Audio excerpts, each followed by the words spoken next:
Hello everyone, I'm Captain Logan and welcome back to the vast and ominous Comic Vault. It's time for some more new acquisitions. I didn't get a chance to make a video last week, so I'm going to do this week's episode in two parts. This is unusual, I've never done this before. I have just read my books from last week, and I'm going to go ahead and do a show on that, and then very shortly I'll do a second show on all the books from this week. I've got a small stack for you, 7 or 8 books, and we're going to start with my one DC book for this week. We're going to start with Superman, Lois, and Clark, number 4. And before we get into this, let me say thanks as always to Elite Comics in Overland Park, Kansas, for helping me out with the show. If you're ever in the Kansas City area, be sure to check out Elite Comics. They're absolutely fantastic, and we sure appreciate everything they do for us here on Geekvolution. This is a book that I have been enjoying. I don't know that it's great, but it is certainly a wonderful nostalgia fest for me, and kind of a cool concept. I think I've talked about this maybe a little bit before. Since I had that long hiatus from doing new comic reviews, I don't remember if I reviewed the first issue. Maybe I did when I was doing the number 1 show. I forget. But anyway, the basic premise with this book, if you're not reading it, is the Superman and Lois from the pre-52 continuity, the version that died during Death of Superman, comes into 52 into the current universe, which is New 52 or post 52, but still the same universe with some revamp. However you want to look at it, we don't have 52 on the cover of these things anymore. After the events with Convergence, everything was brought kind of back into continuity in a way, and so it's possible now to bring stuff from other dimensions in. The idea is that they've come over into the 52 universe, and they're seeing a world that is more cynical than what they're used to, and it seems like this is basically Dan Jurgens on the page kind of creating a social commentary about where comics are right now and what things are like now versus what they were like in his heyday, and he's kind of commenting about that on the page. And I could see people seeing it as somewhat heavy-handed. I think it's fun. I think it's kind of interesting. Like I said, my interest in this book is more the sort of the nostalgia of getting to read Superman in this spirit and tone of what it was during my favorite era, during the Death of Superman period. So is it kind of hokey and hammy sometimes, and does it at times feel like kind of a cheese fest? Yes, it does, and that's what it was then, and it's kind of fun to read it. I don't think Dan Jurgens is the best writer in the world. I think that he's a better idea guy than he is a dialogue writer, and that he is in characterization. But nevertheless, there's certainly fun to be had here, but I don't think this book is necessarily for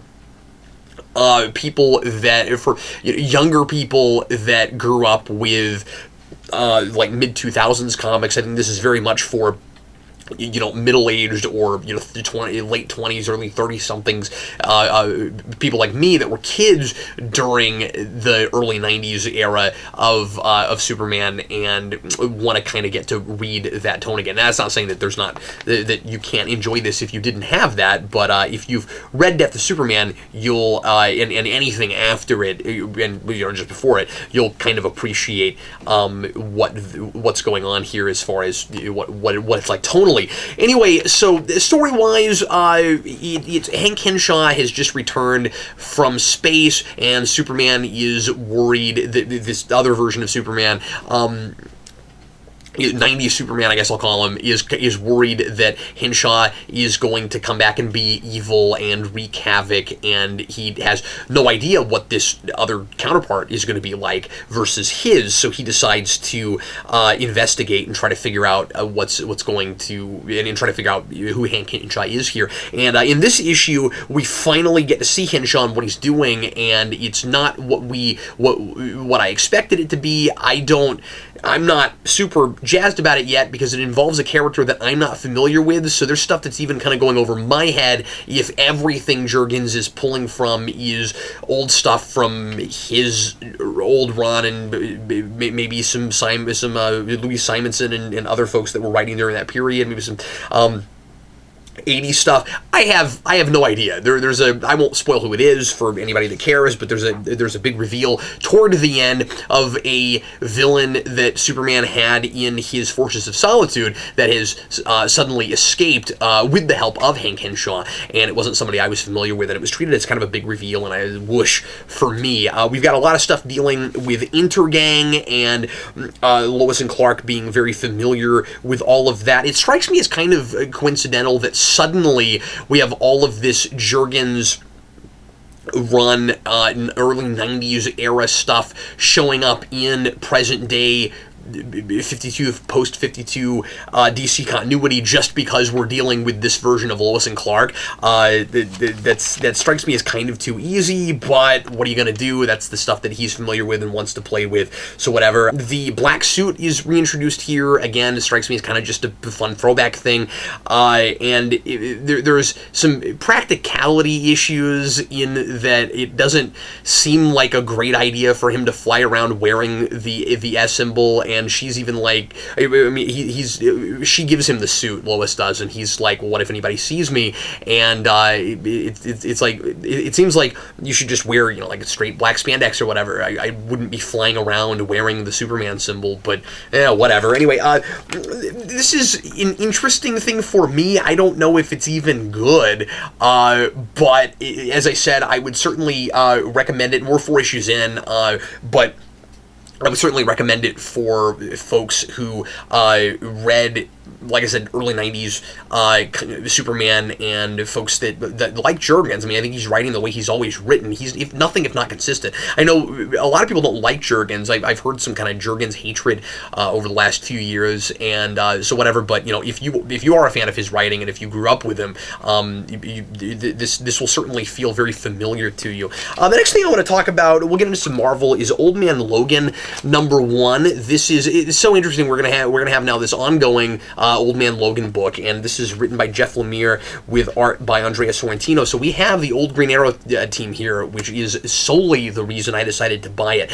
I am not qualified to talk about this book. I have no business reviewing this because I've not read any of Old Man Logan. Yeah, I know. They throw darts at me. I never got around to it. I need to pick up the original in trade and finally read that so that I can inform this, because I really enjoyed this and felt a little bit lost at the beginning, but I think that Lemire does an incredible job of making this accessible to anyone. I felt really lost, and then I got to the end of it, and I realized just how much he had caught me up without realizing that's what he was doing, which was very impressive. Now, since I haven't read the other stuff, I have no idea if this is, how much of this is drawing from the original Old Man Logan miniseries, and how much of it has to do with the Old Man Logan series from Secret Wars, and I don't know how connected even those two things are. I just don't know anything. But basically what we've got here is a somewhat similar situation as Spider-Man 2099.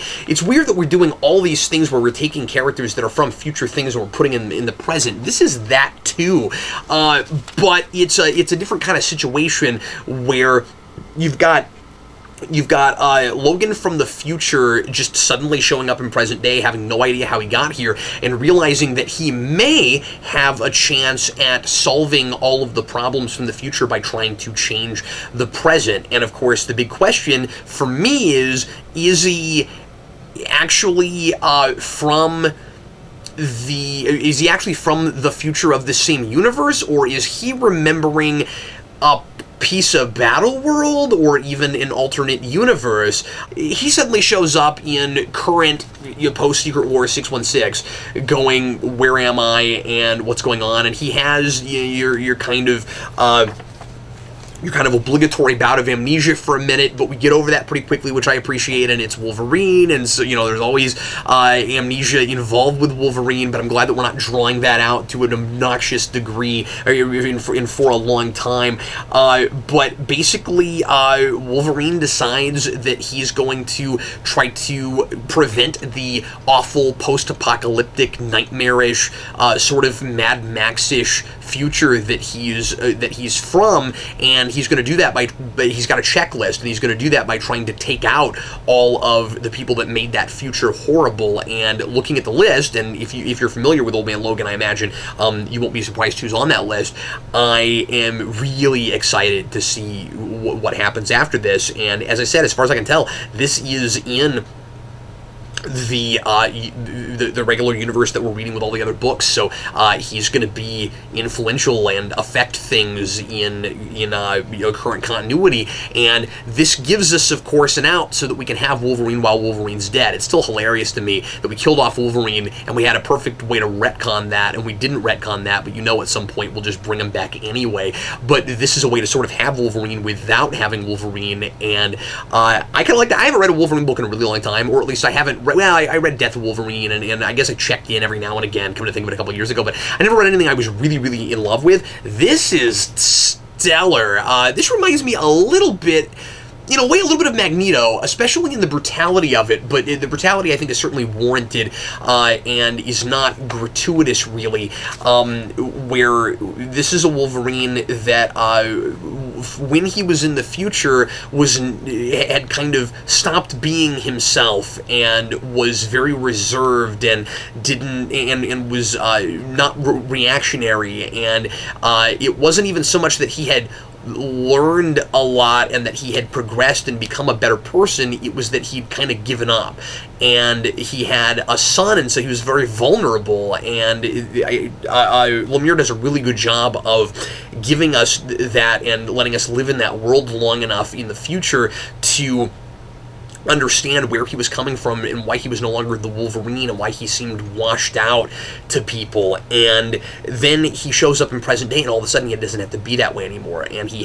thinks, if this is indeed time travel, and not just straight up interdimensional travel, he has the opportunity to solve all of his problems from the future, and of course I doubt very seriously that that's going to work out for him very well.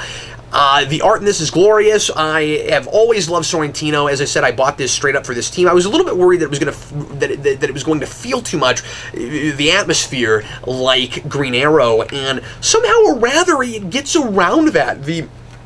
The color scheme is really similar. The haze that Sorrentino always has, that hue, that like kind of bright light haze around everything is still there. There's still a lot of reds and yellows and greens, but not nearly as much as green as when they were doing Green Arrow, certainly. And a whole lot of like washed out backgrounds where it feels a little bit surreal to create this sense of atmosphere and tension, and sometimes it feels like you don't really know where you are, but of course they do a great job of establishing the locale so that you're not confused and it doesn't feel like a 90s there's just nothing in the background thing. And it's of course just like wonderfully stylistic and dripping with atmosphere, and it is different enough from Green Arrow that, as I said, it feels like a Wolverine book over the Green Arrow book. One thing that struck me is that there's a little bit more depth in the penciling than I remember seeing in Green Arrow. Things feel a little bit more three-dimensional in places, but then you get a big giant, two-page spread like this, right back to the Green Arrow stuff, and very Frank Miller Daredevil derived, and and Ronin and things like that. Some Miller stuff, some 80s stuff, and some very hard-boiled detective derived stuff. Not that this is hardboiled detective. I'd say more of a kind of pulp thriller kind of feel. But anyway, I was really impressed with this and have every intention of continuing on with it. And this sounds weird because this, again, it doesn't read like Green Arrow, but now that I've got this team back on a book, I feel better about not reading Green Arrow right now because I wasn't in love with that team, and I tried one arc and I decided that I didn't love it enough to keep going with it. So get my fix a little bit again with this, even though it's not exactly the same thing. You could draw some parallels. I'm not going to do that right now, but it certainly is, a Wolverine book before anything. I definitely suggest this to anybody that likes that kind of like ultra violent revenge thriller kind of thing. I think Vince would really like this book. It is very, very violent. There's one panel in particular where there's I think he puts a claw right through the back of somebody's, or maybe it's a knife, I forget, through somebody's neck, and I was like, good lord, that's gruesome. But again, it reminds me of the Magneto book for that reason, and that was also very much a revenge thriller thing. But anyway, I really enjoyed that. Speaking of that kind of thing, here comes Daredevil number 3, which is written by Charles Soule with art by Ron Garney. And I haven't talked about this book really at all yet, I don't think. While this is not at all like the previous run, like Mark Waid, and of course I love the Mark Waid run, I am really enjoying this, and the best way I can describe it is in a lot of ways what the stuff around the Shadowland era ought to have been. We're bringing back the Hand, we're doing the Ninja Mythology stuff again, so of course I'm reminded of all of that, but it's certainly going back to the street level, Frank Miller and Bendis, etc., kind of roots of Daredevil, and getting away from the more fun mix of things that we had with Mark Waid, where he kind of roped all those things together. This is really kind of more by the numbers, street level Daredevil, but just like with Old Man Logan, which I was just talking about, it's dripping with atmosphere.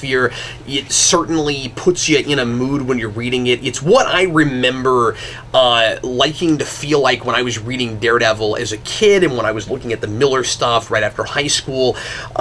It's definitely got that vibe, and I like this artwork a lot. It's just a whole lot of shadow work, the kind of stuff you'd want in that sort of take on Daredevil, and it's a whole lot of reds and purples all over the place, and it's a little bit of a somewhat surrealistic take on it, but not like so surreal that it feels almost abstract, like some of the stuff we had during the Marvel Knights days. But anyway, so Daredevil has a sidekick now, and his sidekick is interesting. His name is Blindspot, and we've got Daredevil working with a guy who has the ability to turn invisible. And he does it with a suit. It's not a superpower.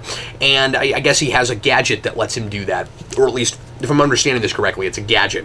And he and Daredevil is able to tell where he is at all times because of how his powers work, and so there's this kind of neat juxtaposition and contrast between these two guys, where one of them can't see anybody, but he can see this guy.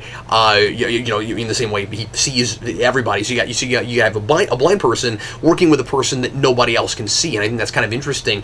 And I really like all the training stuff. There was a lot of that in the second issue of this, with Daredevil trying to teach this guy how to rely on his skills and his senses as opposed to his gadgetry. And there's really cool line about how because he brings up Iron Man, and he's like, well, Iron Man, or Blindspot does, this kid is getting kind of cocky, and he's oversimplifying things. He's thinking about things kind of simplistically, and he's naive and wet behind the ears, as you would expect. And he says, Iron Man doesn't seem to have any problem just relying on his suit. And Daredevil has this great line where he says, well, if you put Tony Stark on an island, he would fly out of there with some fig leaves and coconuts. And it's not about the gadgetry, it's about his mind and his skills and the abilities that led to the gadgetry. And so I like all of that training stuff, and this discussion about what makes a superhero, what makes that person good at what they do, and at what point you're really ready to go out and face the world and tackle crime. And I also really like all this talk about leaping before you look. We're getting very much at the root of the man without fear idea, and this idea of that really resonated with me, of overthinking things, and that Daredevil is always at his best when he doesn't think, and he just jumps in and he works on instinct, basically instinct alone, fueled by his sense of morality, of course, but then also we're dealing with when that gets Matt Murdock into trouble. And of course this is certainly ground we've covered before with Daredevil, and arguably there's maybe not a lot else to do with this character but to constantly go back and try to make things fresh again and do some of the same ideas again. I maybe wouldn't like this as much if I had read everything that came before it, if I had read all of the Bendis run or all of some other stuff that came before this, but I don't know that for sure because I haven't seen anybody talk about this who has read all of that stuff. But if you haven't and you are interested in the kind of style and atmosphere that you got in the TV show, this is a really good jumping on point. And we're only 3 issues in, so it'd be pretty easy to go back and get the first couple. Like I would say that if the Netflix TV show is the only Daredevil that you've consumed and you're kind of interested to read him regularly and see more of it, this might be actually a really good place to start, and then maybe go back after that and see some of the things that influenced this. Next up, I've got very little to say about this. Here's Carnage number 4. This is written by Jerry Conway with art by Mike Perkins. I have to say that I have been overall a little disappointed with this one. It might start grabbing me a lot more after this, but we're already 4 issues in, and I feel like, unlike Daredevil, I don't feel like we've gotten nearly enough done with this yet. It's reading, I think this is supposed to be an ongoing. I've not heard that this is just a miniseries. This first story arc is really reading like another kind of easy throwaway Carnage mini like we were getting there for several years, and I like the idea of a Carnage ongoing, and I like the idea of this really like scary thriller that gets into the mind of a serial killer. I think that's what this is supposed to be. I don't think it's really doing that yet. All the stuff around it, like the stuff written by editorial, it seems like it thinks that it's this really edgy serial killer book. It's kind of run-of-the-mill claustrophobic horror to me. I mean, you've got this expedition into a mine to try to finally capture Carnage, and we've got Eddie Brock here and Toxin. Eddie Brock is with Toxin now, and that whole thing is just not all that interesting to me. I will say that there is one bit in here about how Eddie Brock used to be a lot more angry and a lot more interested in killing stuff when he was with Venom, and that he let that symbiote get too much to him, and that he and Toxin have found much more of a balance together. It's a much better symbiotic relationship, and he's a lot more of himself, or he's created an identity that that he can live with, and there's something a little bit redemptive there. But I mean, we've also kind of been through all this with Eddie Brock before, with Anti-Venom and stuff, so I don't know, I'm not real invested and sucked into this. We've got a prophecy in this that is specifically about Carnage and this mine, and that whole thing is weird, and so we're bringing in this kind of mysticism, and honestly, overall, it's just not my cup of tea. Looking at the initial stuff about this book, and I had preconceptions certainly, and I'm trying to take it on its own terms, but it's just not what I wanted, and even with what it is, I think it's a little dull. In all honesty, I hate saying that. It feels really harsh, but I'm just very excited for this book. And there was a one shot that came out in the late '90s called, or maybe even early 2000s, I think it was late '90s, called Carnage: It's a Wonderful Life, and that thing was bad stuff crazy, and Carnage was just all over the map and insane. It was getting into the mind of, like I said, of the serial killer, and you were literally like experiencing what the inside of his mind was, and it was chaos, and it was surreal, and it was incomprehensible, and it was horrifying, and I had nightmares after I read it, and that kind of something similar to what I was hoping this book would be. Is certainly a more coherent, cogent story is fine, but I'm just not real impressed with this, honestly. You get to the end, and the big giant cliffhanger is one I feel like I've kind of seen before. It's just not a big deal. It's not grabbing me. I'm like, yeah, okay. And that thing again, it might be a big deal if I'd never really seen it again. Not to give too much away, but with symbiotes. The cover's awesome.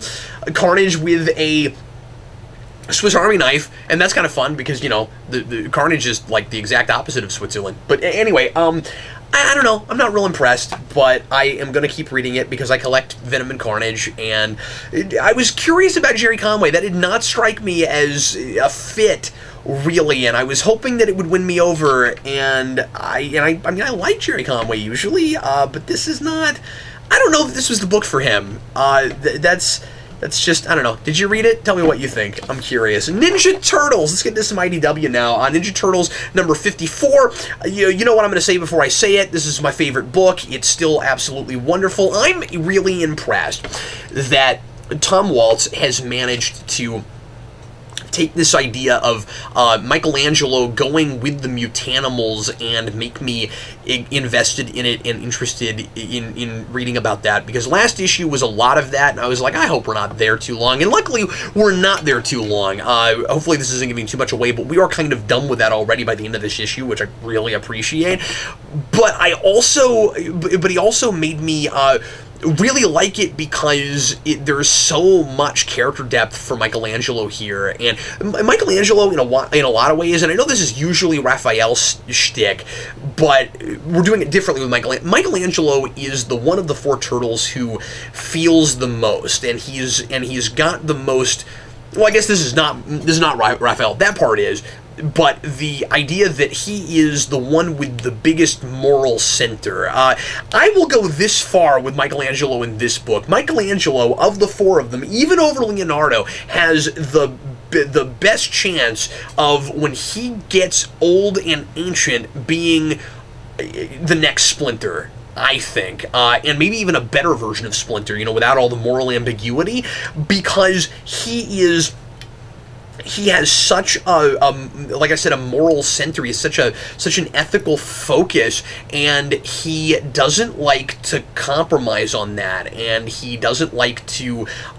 He does not have anything like an ends justifies the means philosophy. He's going to do what he thinks is right, no matter what the outcome is. And so we've got this really fascinating status quo where the Foot Clan is now taken over by Splinter, and he's running them, and he's of course trying to make them do as much good as possible, but let's face it, it's still a gang. It's still this violent, scary street gang that originated in feudal Japan, and obviously, at one time, it wasn't supposed to be that, but Splinter thinks that he can take it over and completely change it, and you can't change the hearts and minds of every person that's involved in it, and at some point, the other shoe's going to drop. And despite his best intentions, and the other three staying, Michelangelo could not handle the idea that we are the Foot Clan now, and he left, and with the Mutanimals. And what he's discovering here is that he has kind of left one gang for another gang, and that these guys aren't superheroes, and Michelangelo just wants to be a hero. He just wants to go around and help people, and that he thinks that's what they're supposed to be about. And the Mutanimals are as much of a gang, and actually more like a group of terrorists, although most of them don't know it. And Old Hob, and their whole miniseries is about this. Old Hob is kind of this terrorist that is more out to kind of seek vengeance on the people that that he feels like have wronged his people than anything, but he spins it like it's this crusade and this kind of revolution, but he is so emotionally driven that it becomes like I said, a lot more about hurting people that he feels like hurt him. And we're dealing with some of the same ideas as we have in some of the Marvel movies with S.H.I.E.L.D. This idea of compartmentalization and somebody in authority keeping information from his subordinates and telling and how much you can trust the person at the top who has that much power when it's necessary, when it isn't. And it turns out that, and this is at the very beginning of this issue, and in fact we kind of had this at the end of last, so we know this already. It turns out that he's been kind of harvesting, holding back weapons, and he's been using his group to stop bad guys from taking weapons and these gangs from moving weapons around, but he's been behind their backs, taking them for himself and amassing this armory. And of course, Michelangelo is not going to have any of it. It's very interesting to see how each of the mutanimals, when they find out what old Hob has been doing and that he's been lying to them, how each of them handle it, because each of these people, like despite the fact that most of them are based on really goofy looking action figures in the first place, because we're taking most of the mutanimals from the old cartoon show and that old comic book, and that's what they were. If you haven't looked at this, we've got Mondo Gecko. I have a hard time believing that guy exists outside of the 90s, but whatever. We've got Mondo Gecko, and we've got Mutagen Man, and all these guys, and each of them has a very specific, unique worldview all their own, and it's really neat to see where they all go at the end. Slash, his Jekyll Hyde thing is absolutely fantastic. I love the metaphor of a guy who, and I keep saying a guy, these people are all very human, even though they're mutated animals. Slash has this really cool metaphor where where he's very smart, he's very intellectual, and he turns into the dumb, brutish, kind of Hulk version of Slash every time he gets really angry and emotional. This idea that you can't keep your wits about you and you become fueled by carnal instinct, and you're kind of reduced to a primitive version of yourself when you let your emotions take over, and that's kind of also what Hob's doing. There's a lot going on in this. I never thought I would read a Ninja Turtles comic where there's this, a Ninja Turtles anything, where there's this much character depth, it's this thought-provoking, there's so much human condition stuff, and I still love it. I don't know how Tom Waltz has managed to keep up this kind of quality going all the way up, but it's absolutely fabulous. And this whole issue is just Michelangelo with the mutanimals. I didn't think I would be excited about it, but it was really, really good. And the art here is serviceable. I miss Santaluco, but this is a pretty good stand-in, and I'm pretty sure we're getting Santaluco back. I'm not sure about that. He's been on this book for at least a couple of years now, and like I said, if this fill-in artist was to be our normal artist, it would be fine. It would be okay. It's a similar style. It's still, again, gritty street level stuff. That's what we're looking at this week, folks. There's a theme here, but it's not. But I love my Santaluco. It's not quite as good as Mateus Santaluco. I will mention here really quickly before we move on that I have landed an interview with Tom Waltz, and I'm going to be talking to him sometime, hopefully at the end of this month, if not the beginning of next. We haven't hammered out a date yet. And more details on that when I have them, and we're gonna try to make a big event out of it, because I've been wanting to talk to Tom Waltz about this book for a very long time. He also edits the Ghostbusters books, and I'm sure we'll have a lot to talk about, and I think this is just the best thing going on, and I'm so excited to get to help him promote it, and to but that will be hopefully an extensive discussion about what he's done with this book, and I'm going to try to make it so that you folks that have been keeping up with this book will get a chance to ask him some questions too. So anyway, more on that as it develops. Speaking of Ghostbusters, here comes Ghostbusters International #1. This is a fun book. This is by Eric Burnham with art by Dan Schoening, our usual Ghostbusters team. The Ghostbusters Monthly got canceled a while back, and there have been a couple 3 miniseries here and there ever since then, so we are kind of inching this series along. It's not monthly. I guess it wasn't, my guess is it wasn't selling well enough to warrant that, but they bring it back every chance they get just because they still have the license, and these guys love working on this book. And the previous miniseries, the last thing we had, it's sort of like Cullen Bunn with Daredevil, where every now and again, or Deadpool, every now and again you get one. He's got a new Deadpool book out that I just bought that I'll be talking about on the next show.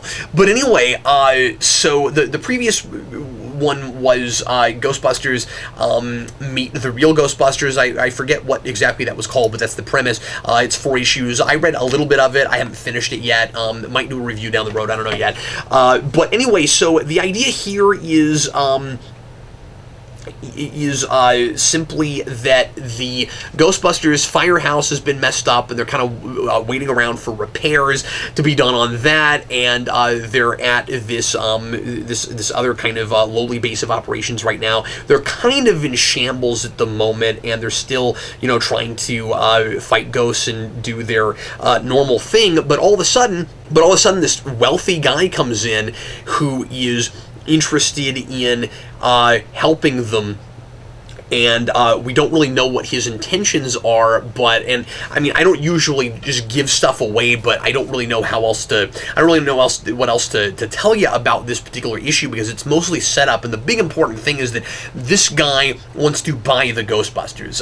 My son Jason did a Jason Spoils on this issue, so we've spoiled that already for you here on the channel, but not that you necessarily watched that video, but anyway, so I mean, that's really the big thing just to take away from this, beyond just the kind of regular Ghostbusters comedy of trying to, you know, run this business and all of the kind of hokey fun business politics on top of the supernatural ghostbusting side of it. This is always mostly fun to read for the banter and the sharp-witted dialogue. Certainly always some real characterization going on. That's a little bit thinner so far here because, as I said, it's mostly set up, but Egon has gotten injured, and then we get to, because of that, see the inside of his apartment, which has never been shown before, and that's kind of fun. He's got some really amusing kind of punny banter and stuff about his getting injured that I really enjoyed. As I said, I don't have a whole lot to say about this yet. It's mostly just the setup of taking the Ghostbusters International, which I'm assuming is going to happen because of this guy coming in, and I would assume they're going to take that deal, but I guess we'll see. It's kind of like that road trip arc that we had toward the beginning of the first series, and now, you know, we're going to go across the world. I guess they just did a thing with Japan, and now they're going to, you know, go to a lot of other places. But you know, we'll see where this goes. It is kind of more of the same, but certainly in a good way. And last thing I'll mention, this very briefly, is the X-Files number 6, and I mostly want to bring this up. X-Files season 11 number 6. I also want to bring this up just to catch people up to speed in case you're curious as to what's going on with X-Files and IDW because of, you know, in light of the new TV miniseries, because a lot of people have asked me who haven't been reading this, are they going to be able to continue making the Season 10, Season 11 comics? And the answer is no, but IDW is not losing the license, and they are immediately going to be doing more X-Files things based in the current continuity. So this gets loopy. What's happened now is Season 10 has just been basically, as far as I can tell, totally decanonicized. And I think it was supposed to be considered, especially because Carter's name was on the early issues, at least. I think that it was supposed to be considered canonical, but then, and of course, I always take that with a grain of salt because, you know, major fans of things that don't read comics usually don't. I mean, I'm sure there are plenty of Buffy and Angel fans that no matter how much you tell them those comics are supposed to be in canon, and Joss Whedon has been very much involved with them, and he probably considers them that you know, those series end at Season 7 and Season 5. But anyway, so with X-Files, for all intents and purposes, Season 10 and 11 are in alternate history at this point, where everything in X-Files up to 9 happens, but then it diverges when you get to the 6-episode TV miniseries, where different things are happening, and that bring Mulder and Scully out of retirement, because you've got, actual alien stuff going on here, and in the current miniseries, at least so far, the idea seems to be that everything we thought we knew was a lie, and it's been, spoiler alert, the government all the time doing stuff with alien things that they found. But we're 3 episodes in, we've only done 1 episode with much of that mythology, and we don't really know if that's exactly what's happening yet, so I'm not giving much away. That's just the premise of what they think is going on.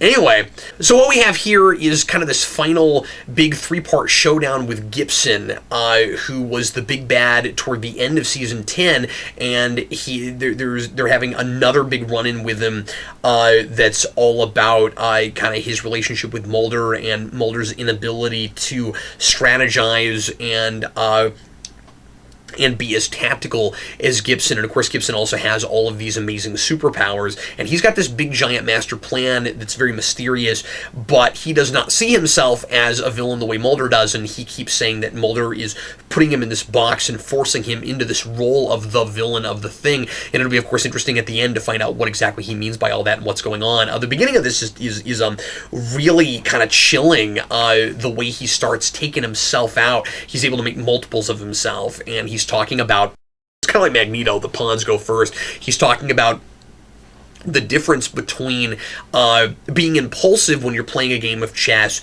and forcing and letting your opponent force you into compromising situations where you take bait and then you get taken out, versus making tactical choices where you allow certain of your pieces to be forfeited in order to get your opponent where you want your opponent. And so there's this chess game certainly being played between Gibson and Mulder. Mulder is still on the run from the law, and he's a fugitive. We've got stuff going on with the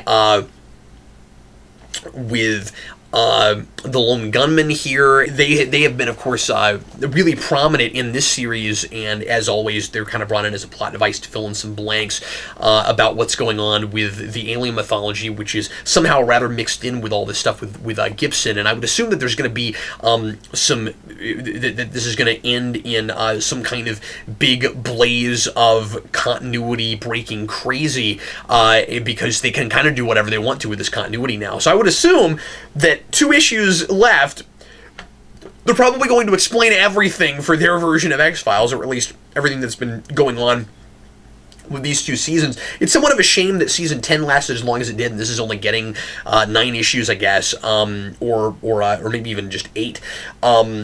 But I am glad that we're going to get to see more, and based on the current continuity, I imagine it'll be a little bit more like the Star Trek comics, where it's more fill-in stuff instead of feeling like stuff that's going to get stepped on whenever they make more. Who knows if X-Files will get any more miniseries or a full season or whatever down the road.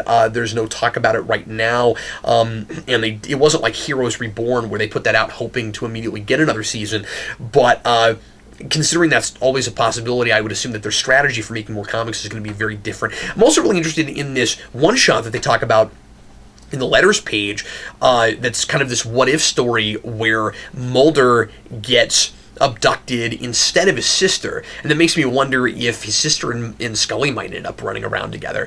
So I'm very interested in reading that. It's written by the lady who's doing the Poison Ivy miniseries for DC, which I wasn't in love with that first issue, but the dialogue writing was pretty good. So I guess we'll see. She might be wonderful for this. But anyway, that's all I have to say about that, and that's going to be it for this installment of New Acquisitions. I will do another one for you very shortly, talking about this week's comics, so thanks for letting me play catch up, and hope some of this was interesting and informative and helpful for you. If you are once again ever in the Kansas City area, check out Elite Comics, and in the meantime, I will see you very shortly. I am Captain Logan, and happy reading.